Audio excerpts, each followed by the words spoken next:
Après 8 jours de voyage et la visite de la Roumanie, nous sommes maintenant en Bulgarie. Nous arrivons à Sofia le lundi 30 août à 6 heures du matin. Nous sommes en provenance de Bucarest avec l'Euronight 282. Nous poursuivons notre voyage vers Plovdiv en passant par Karlovo, Kanzalak et Stara Zagora. Ce trajet détourné va nous permettre de longer le massif de la Stara Planina, le seul massif qui traverse la Bulgarie.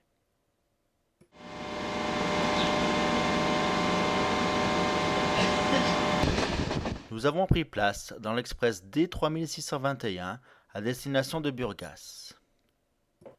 Après la banlieue de Sofia, le paysage devient plus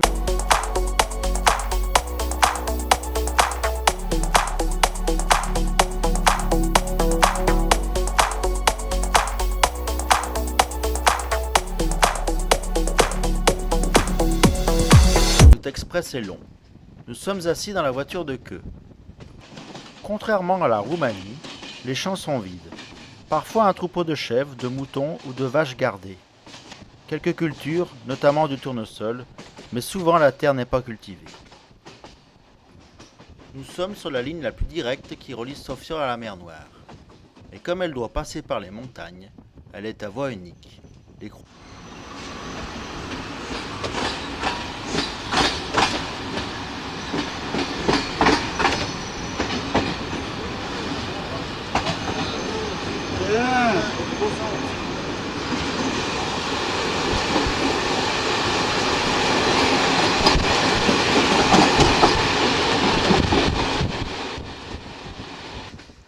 En plaine, le train ne dépasse pas les 80 km/h.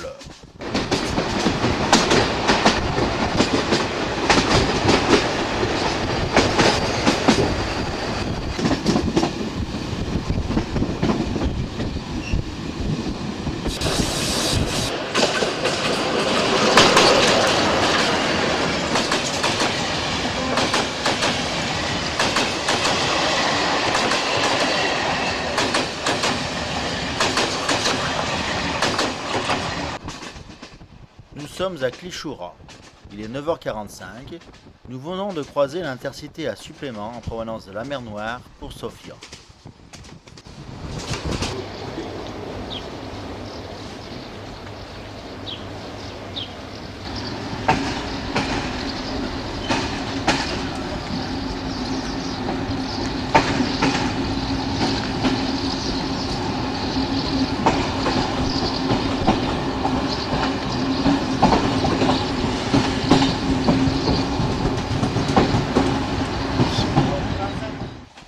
La Bulgarie est le seul pays européen avec la Grèce à avoir adopté l'alphabet cyrillique.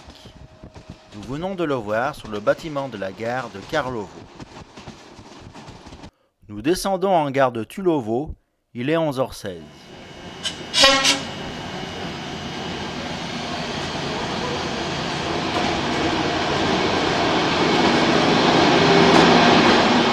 Nous sommes maintenant dans l'express 4641 en provenance de Shumen au nord de la Bulgarie à destination de Plovdiv, la deuxième ville du pays. Avant Stara Zagora, la ligne passe par un col à ciel ouvert dans un paysage méditerranéen. Les courbes sont serrées. La vitesse du train ne dépasse pas les 45-50 km/h.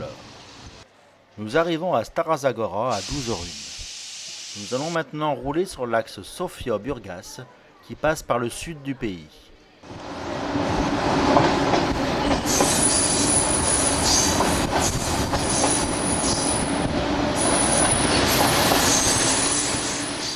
Cette ligne importante est malgré tout à voie unique.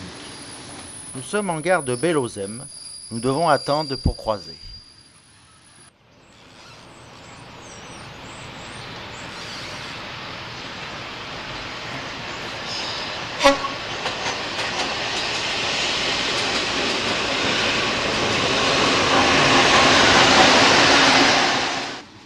Nous arrivons à Plovdiv peu avant 14h. Nous avons roulé pendant près de 2 heures sur un plateau bulgare. Malgré les dénivelés peu importants et les nombreuses lignes droites, la vitesse du train n'a pas excédé les 60-70 km/h. Dans le hall de la gare, Nous sommes interpellés par Vania, une grand-mère qui nous propose une chambre dans son appartement presque au centre-ville.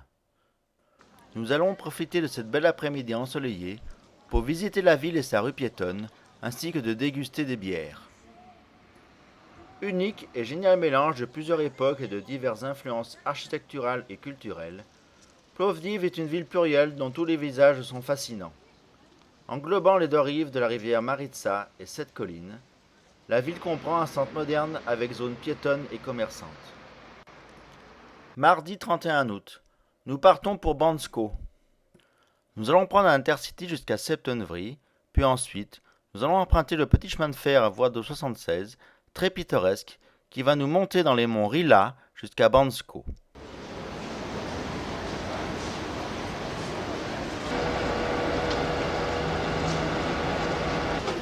Notre Intercity est à destination de Sofia. Il n'est pas très long, seulement 6 voitures. Il reste de la place. Les Bulgares ont pris l'habitude de prendre des bus. Les trains ne sont pas rapides. La vitesse de notre voiture est de 130 km/h. Ce petit train est magnifique et d'une autre époque. Une bébé diesel fabriquée en Roumanie avec 5 voitures dont une pour les bagages.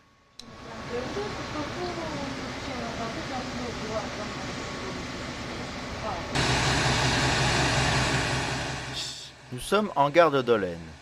Nous attendons de croiser.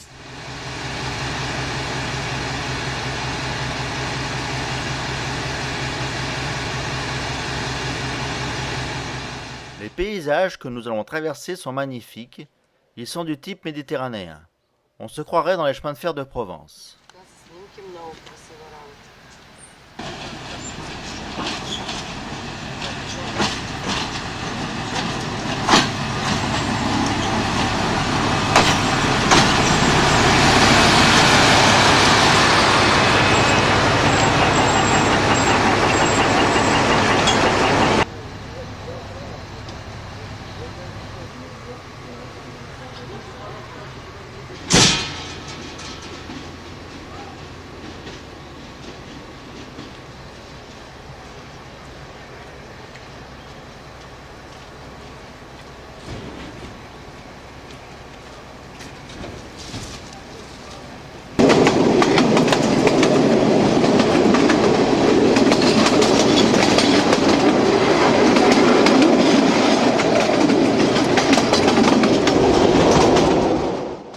Nous allons grimper à plus de 1200 mètres en 2 étapes.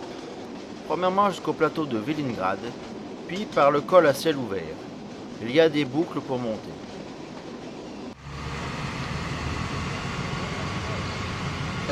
Nous sommes à Vilingrad. Cette ville bénéficie d'un climat idéal, avec une hydrométrie importante et de l'air pur. Nous sommes partis de Septemvri à 9h10 pour arriver à Bansko à 14h23. Le tout pour faire 110 km. Nous sommes vraiment dans une autre époque. Mais c'est un vrai plaisir de circuler avec ce petit train au milieu de ces montagnes luxuriantes du sud de la Bulgarie.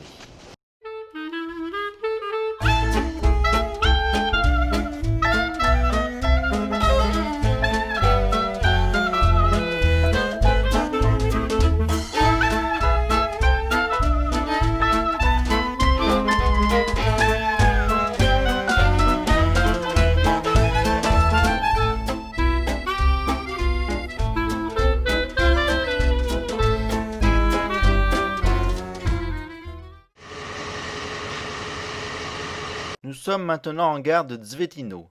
Il est environ 11h40. Nous attendons pour un deuxième croisement.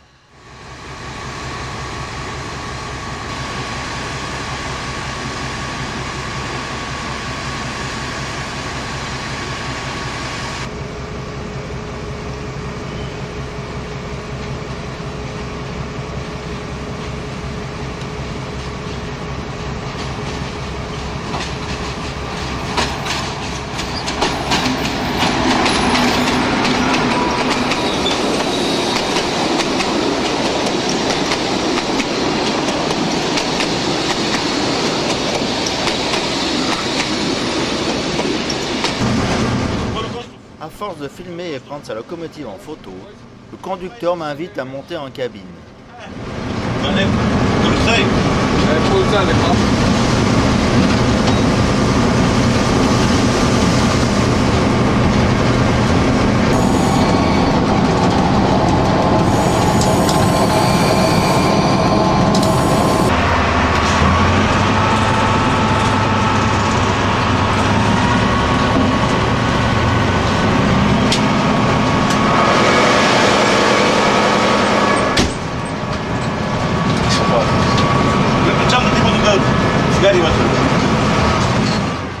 Sur la partie haute de la ligne, la vitesse du train ne va pas excéder les 30 km à l'heure.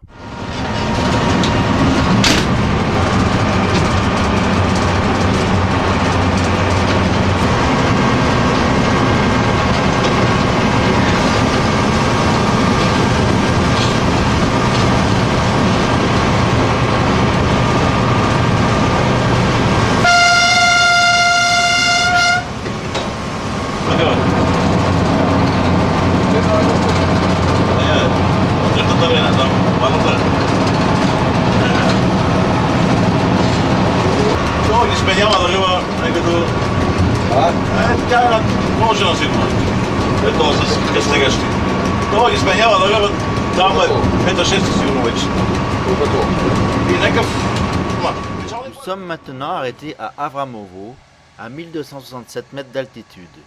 C'est le point culminant de la ligne et aussi la gare la plus haute des Balkans. Nous avons juste le temps de respirer l'air pur et de contempler ces magnifiques paysages. La construction de 15 tunnels d'une longueur totale de 2 km, ainsi que de 2 boucles hélicoïdales entre Avramovo et Jakodura furent nécessaires pour compenser la différence d'altitude entre les deux gares. Cette ligne a été construite entre 1926 et 1941. Nous descendons maintenant vers Razlog, qui se trouve encore à 800 mètres d'altitude, et Bansko, qui se trouve au pied des massifs du Pirin.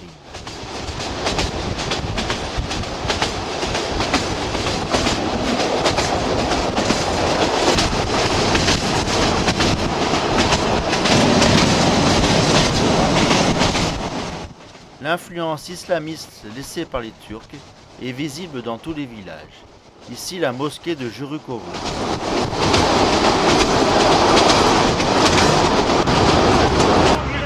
Nous arrivons alors à Bansko, il est 14h23. Nous venons d'effectuer 5h10 de voyage dans ce charmant petit chemin de fer à voie de 76 au milieu de magnifiques paysages méditerranéens. À la frontière des massifs de Rila, Pirin et les Rhodopes, Bansko a un été court et chaud et un hiver long et rigoureux. Mais en cette fin de mois d'août 2004, il fait surtout bon vivre.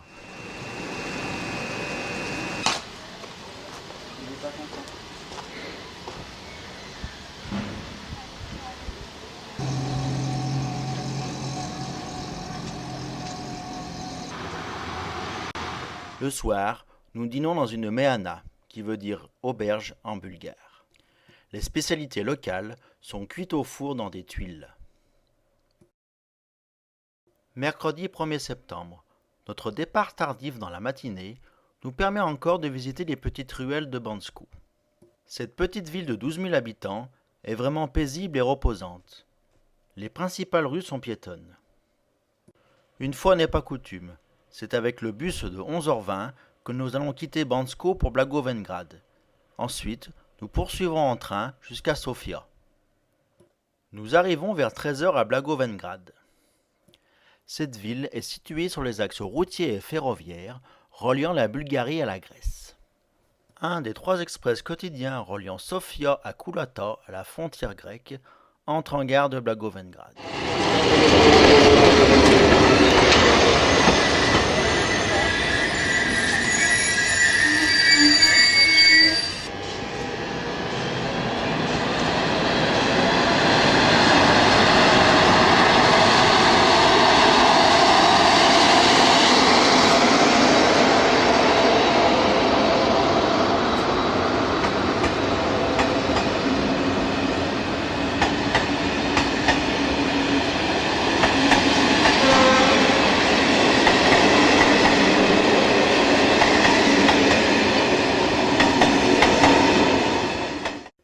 Cet axe européen supporte un trafic marchandises encore important. Cette ligne est malgré tout à voie unique. Un train de marchandises en provenance du nord va attendre le croisement avec l'express que nous allons emprunter pour Sofia. Бързия влак за София ще пристигне на първи коловоз. На първи коловоз ще пристигне бързия влак за София.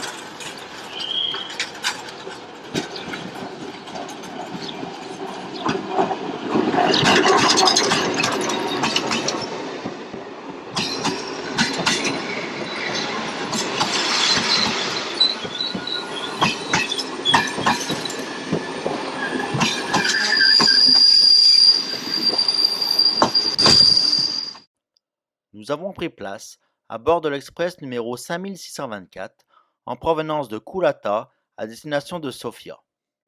Nous allons effectuer en un peu plus de 2 heures les 123 km séparant Blagoevgrad à Sofia. La voie ferrée remonte une large vallée. Toutes les parcelles de terre ne sont pas cultivées. Il n'y a que des embryons de champs de maïs et de tournesol. Souvent, des troupeaux de vaches ou de chèvres sont gardés par des paysans ou des paysannes. Nous allons desservir la gare de Dupnitcha. Il est environ 16h22.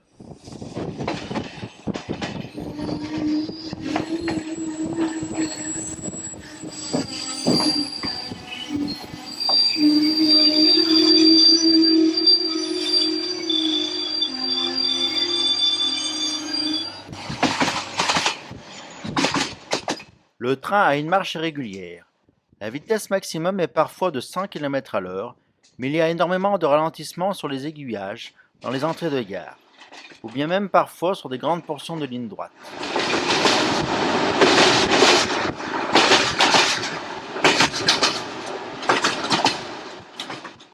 Les chemins de fer bulgares n'ont plus assez d'argent pour entretenir leur voie. Ils sont obligés de mettre en place des zones de ralentissement.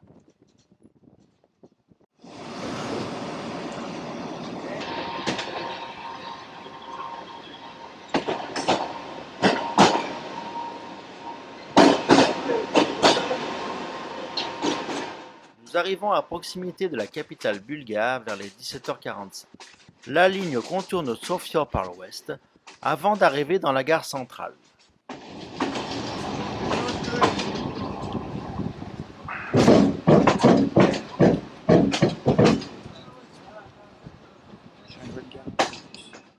Notre train entre en gare à faible vitesse sur une voie en impasse.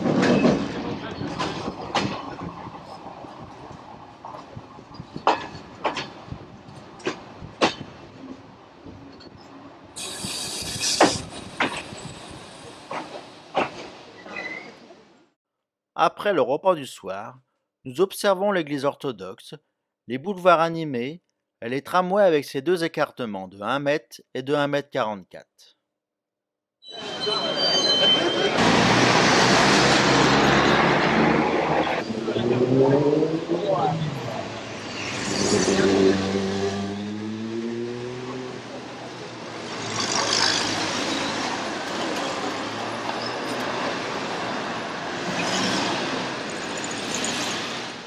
Depuis la chambre de notre hôtel, nous avons la vue sur le boulevard menant à la gare et la centrale thermique située juste derrière.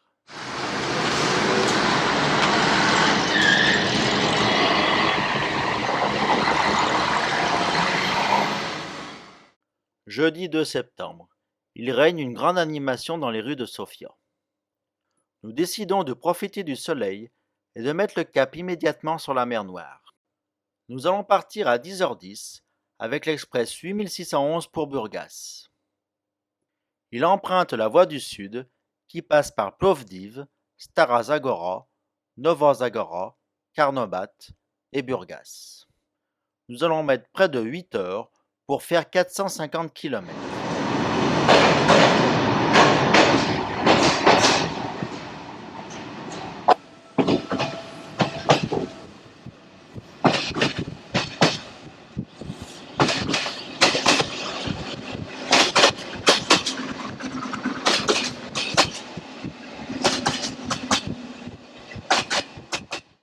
Notre train est très long. Il comporte 2 tranches, une pour Burgas et une autre pour Varna. Nous sommes installés dans la voiture de queue. Peu après le départ, nous roulons dans une large vallée. La terre n'est pas exploitée, seules poussent de grandes herbes jaunies dans cette fin d'été. 1 heure après le départ de Sofia, nous arrivons à Itiman. Les charrettes à cheval sont encore très souvent utilisées dans la campagne bulgare.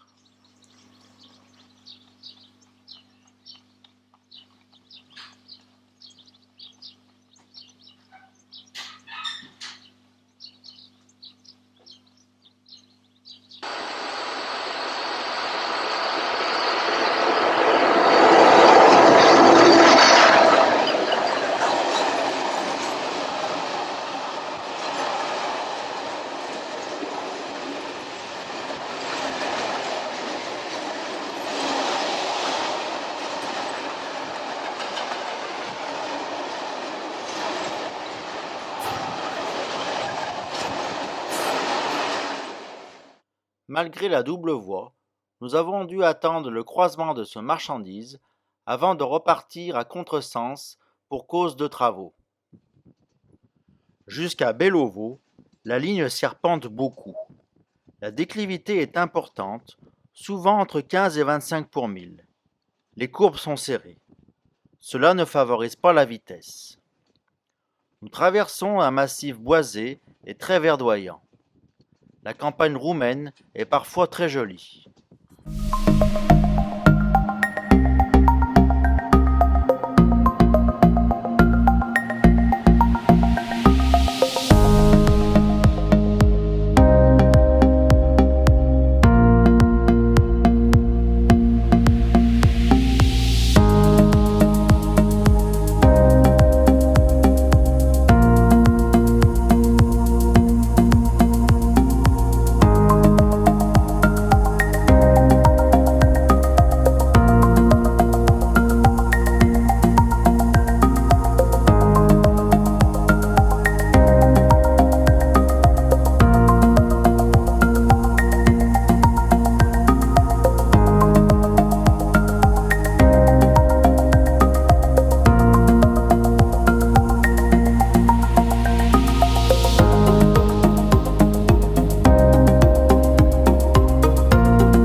Entre Plovdiv et Nova Zagora, la ligne serpente au milieu de petites collines, entre prés et champs dénudés. Ce n'est pas transcendant. Les pentes et les rampes sont toujours importantes.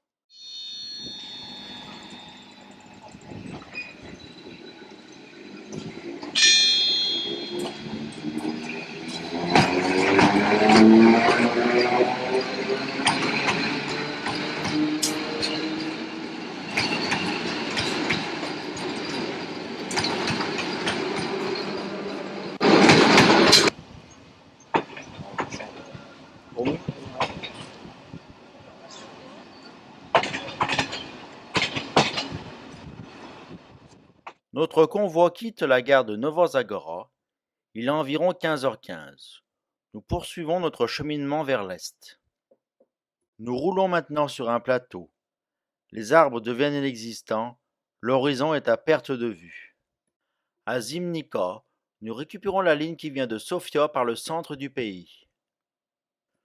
Nous allons arriver à Burgas vers les 17h50 avec 15 minutes de retard. Burgas, avec ses 200 000 habitants, est une grande ville portuaire qui s'est développée au XIXe siècle.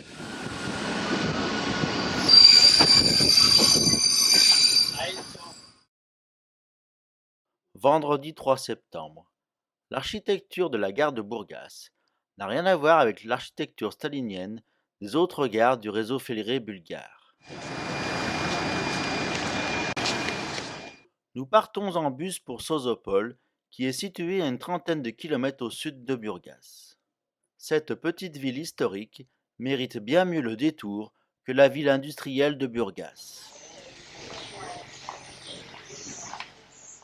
Sozopol est un très beau village bâti sur une presqu'île rocheuse.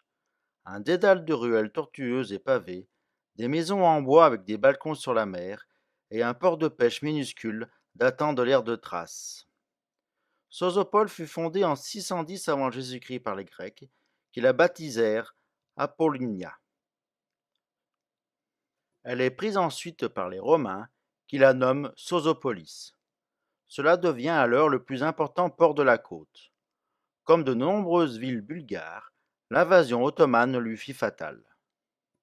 Après la visite de cette charmante cité historique, nous allons passer l'après-midi sur la plage.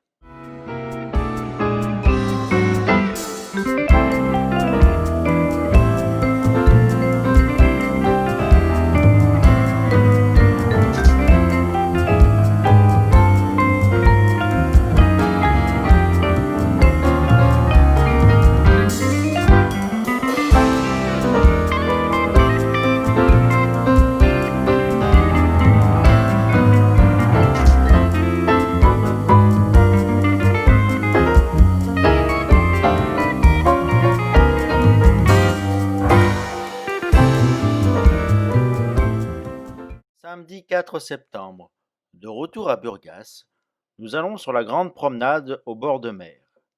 Elle donne sur une immense plage. Nous marchons sur un promenoir, il y a des pêcheurs et la mer est pleine de méduses.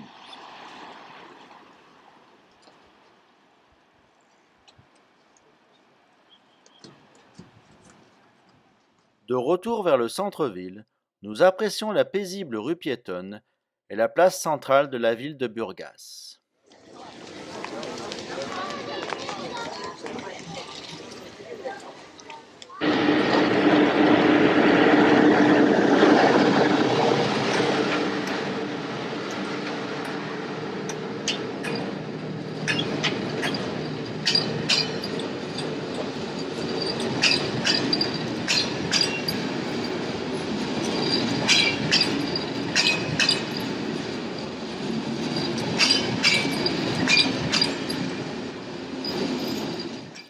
En attendant le départ de l'express 3622 pour Dabovo dans lequel nous avons pris place, nous assistons à l'arrivée de l'Intercité en provenance de Sofia par la ligne du centre. Il est composé d'une rame homogène de voitures rénovées et climatisées.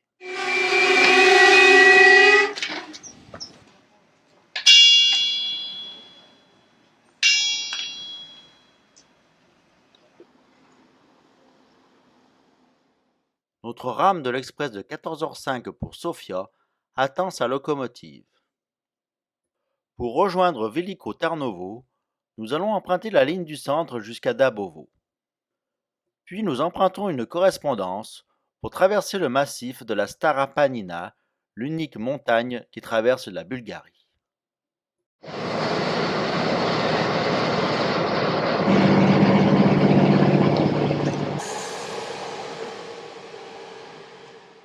Une demi-heure après le départ de Burgas, nous desservons la petite gare de Aistos.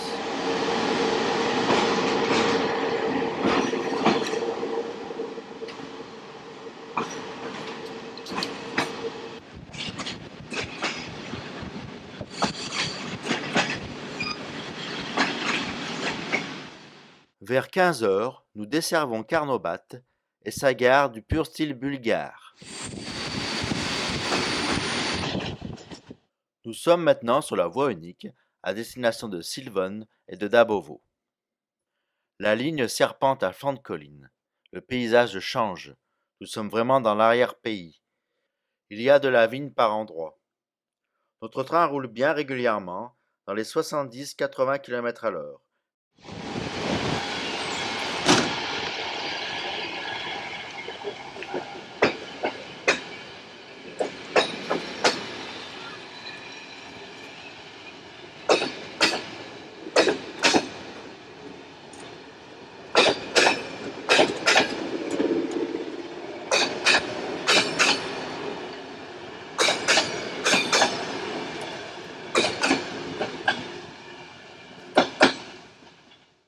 Nous sommes à Dabovo. C'est une gare de correspondance perdue au milieu de la Bulgarie, à la croisée des lignes nord-sud et est-ouest. Un omnibus venant de la montagne laisse ses voyageurs chargés de champignons. Nous venons de prendre place dans l'express 4640 pour Veliko Tarnovo. Le train est long, nous prenons place dans la dernière voiture.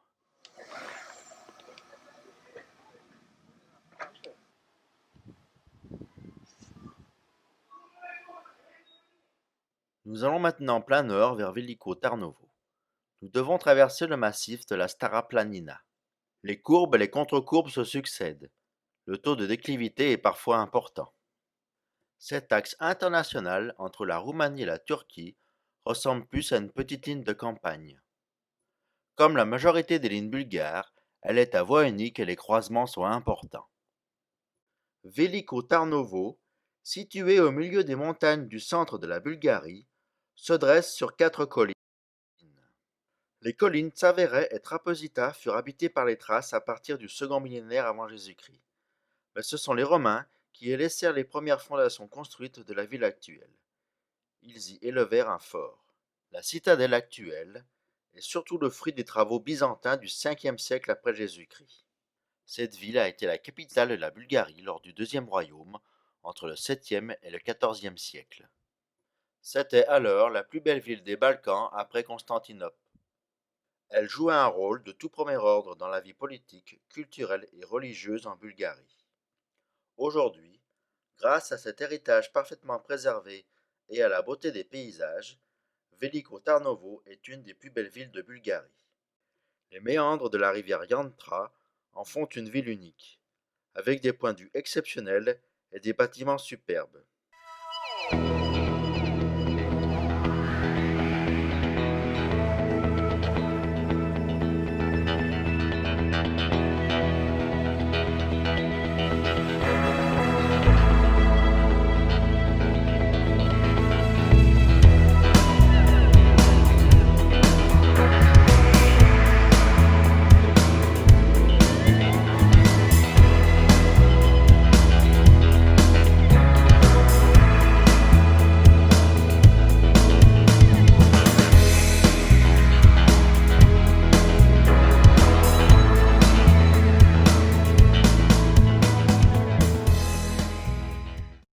Dimanche 5 septembre, nous quittons cette ville particulière dans la matinée.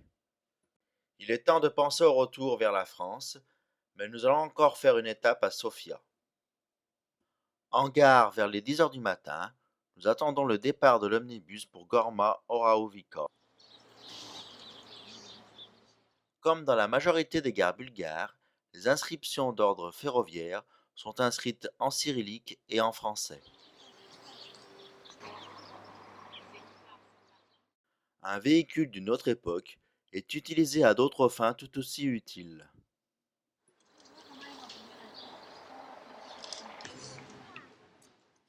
Bien alors, l'omnibus 40102 Stara Zagora-Russell entre en gare.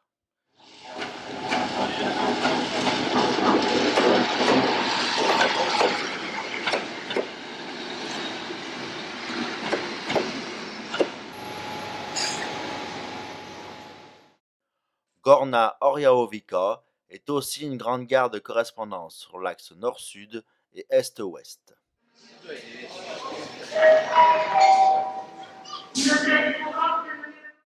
Nous allons prendre place dans l'Express à supplément 2502 en provenance de Varna pour Sofia. «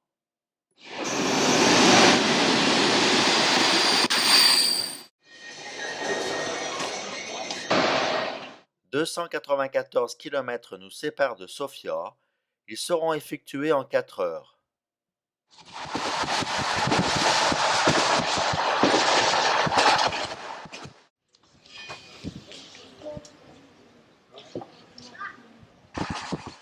Nous utilisons l'axe principal des chemins de fer bulgares, la ligne Sofia-Varna. À 13h30, nous sommes à Mezdra. Pour arriver à Sofia qui se trouve sur un plateau, nous allons remonter maintenant le cours d'une rivière.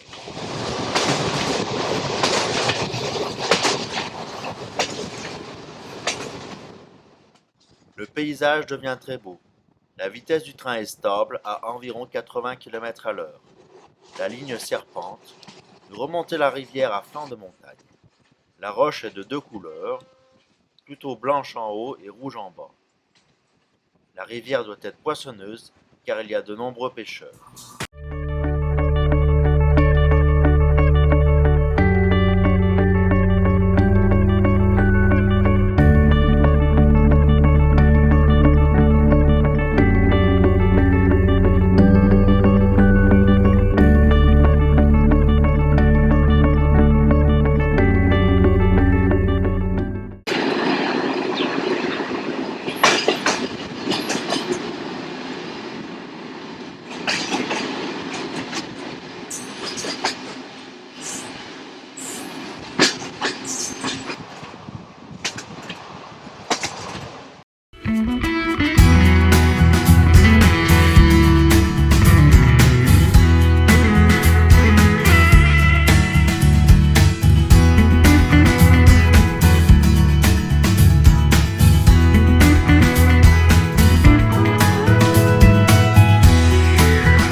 capitale de la Bulgarie n'est pas si sage que son nom l'indique. Relativement petite puisqu'elle ne compte que 1,1 million d'habitants, Sofia est agitée de jour comme de nuit. La cathédrale Nevski et l'église Sainte-Sophie nichée à ses pieds, les sources d'eau chaude où les Sophiotes viennent remplir leurs barriques, la gare, le marché aux livres, les arrêts de tramway où s'amassent les passagers aux heures de pointe, les casinos et les cafés sont autant de centres névralgiques qui donnent un rythme à la ville. Nous restons que la fin de l'après-midi dans cette capitale. Il faut rentrer. Nous allons partir de nuit vers Belgrade, en Serbie, avec l'express numéro 292.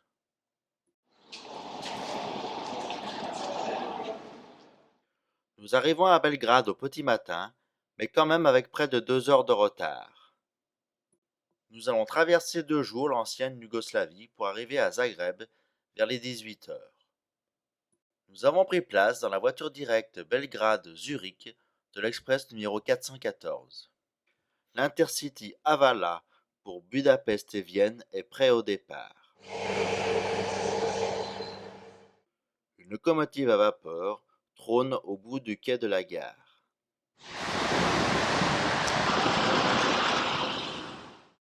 Au départ de Belgrade, l'express 414 pour Zurich est composé seulement de 4 voitures. Nous traversons la campagne croate dans l'après-midi. Le train effectue des pointes de vitesse à 160 km/h. Le réseau ferroviaire croate est modernisé et répond au concept européen.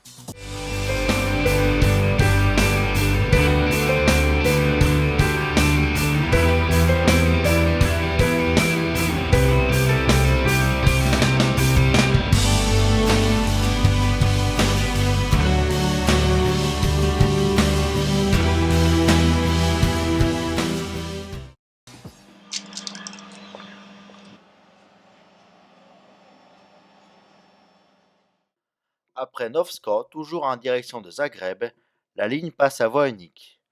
Nous allons croiser presque dans toutes les gares, cadencement oblige. La vitesse du train est constante à environ 120 km/h.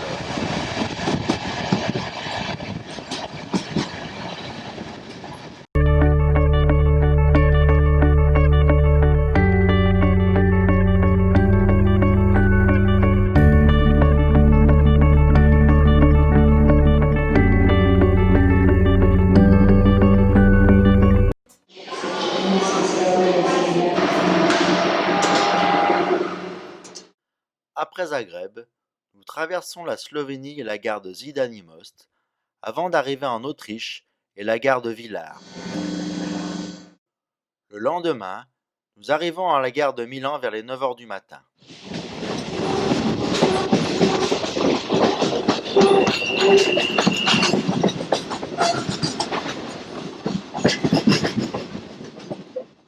Nous récupérons un TGV pour rejoindre la France. Il fait encore beau, la descente sur la Savoie est très belle. Nous arrivons à Chambéry puis Aix-les-Bains. Nous prenons notre dernier TER pour Lyon-Part-Dieu. Nous avons parcouru une fois de plus plusieurs milliers de kilomètres à la découverte de l'extrême Europe de l'Est. La beauté des paysages de la Roumanie, de ses Carpates, la paisible quiétude des Bulgares et de la merveilleuse mer Noire restera encore gravée longtemps dans nos esprits.